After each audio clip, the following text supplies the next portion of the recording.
A dog that was injured in a fatal highway accident is going home thanks to generous donations.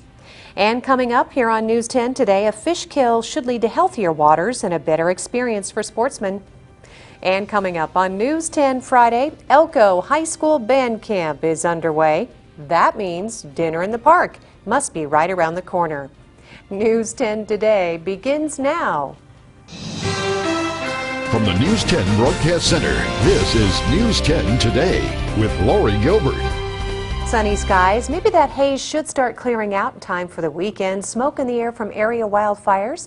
You'll find out more with this morning's forecast. Thanks for joining us for Friday morning news here at Channel 10 KENV.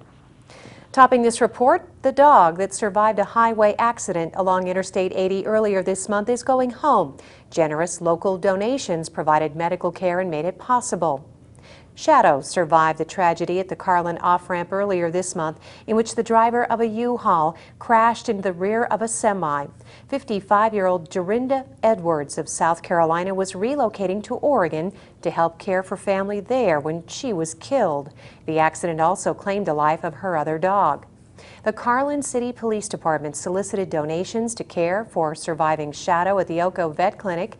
Shadow was nursed back to health and recently released to family to begin living a new life in Oregon. Carlin Police and Shadow's family thank everyone for their support and generosity throughout this ordeal.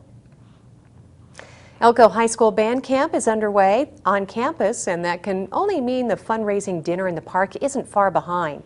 Band director Katie Gentry is looking forward to an exciting school year that includes performing at football games and in marching competition.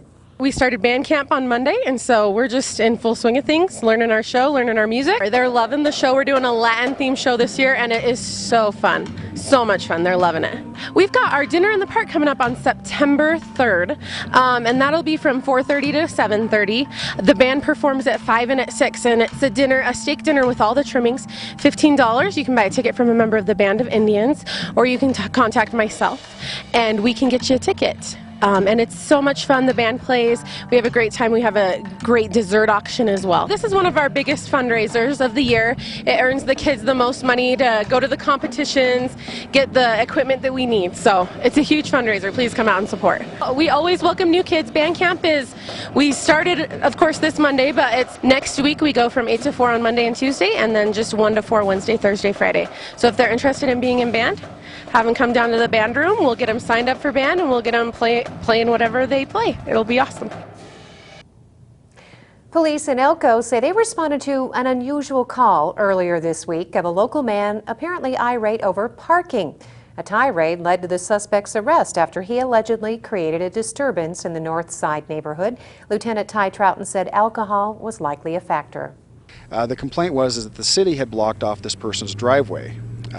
Not something we generally run across, so when the officers arrived, what they found is that they had refinished some of the parking lot around Grammar School number 2 and had closed off a part of the alley so that people were not driving into that parking lot.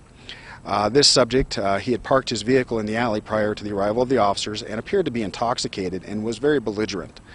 He maintained that that was his private driveway, even though it's a city-maintained alleyway. Really was not open to reason, and the officers tried to prevail upon him to just relax, take it easy, not the end of the world, and they advised him to leave his truck parked when he sobered up to obviously get it legally parked, because it was not legally parked, but to just call it a night and not to worry about it too much. And before the officers could leave the scene, he refused to do so and began throwing the traffic cones around in the area. The officer went to cite him for the disruption of that, removing traffic control devices. He refused to identify himself, and so he was arrested, and that was Mr. Tyler Burns. An October deadline's been set to nominate recipients for the first ever City Mayor's Arts Awards. Honors will go out in various categories. The recognition is set for November. Several years ago, the City of Elko formed the Arts and Cultural Advisory Committee. And that committee has been doing all kinds of wonderful projects, public art projects, including the 911 memorial in front of the City Hall, the Sesquicentennial Sage on the corner of College Avenue and Idaho Street, and have simply been promoting the arts throughout the community in all kinds of wonderful ways. Now they are establishing and have established the Mayor's Arts Awards. It'll be an annual award that will go into 4 different categories, one for individual artists, another for arts organizations, arts education, and service to the arts by an individual or an organization. And the nominations are going to be open to any Elko County resident, not just the city of Elko, but residents throughout the county. The applications will be available at the city website, which is elkocity.com. The Elko County Fair Parade will be led this year by a county native recognized as one of America's best horse race handicappers. Jim Meeks will lead the Fair Parade as Grand Marshal Friday, September 4th.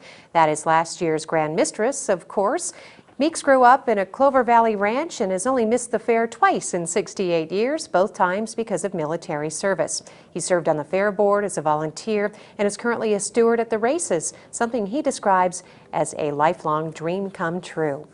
Thanks for watching News 10 Today. Back with more local news and the forecast.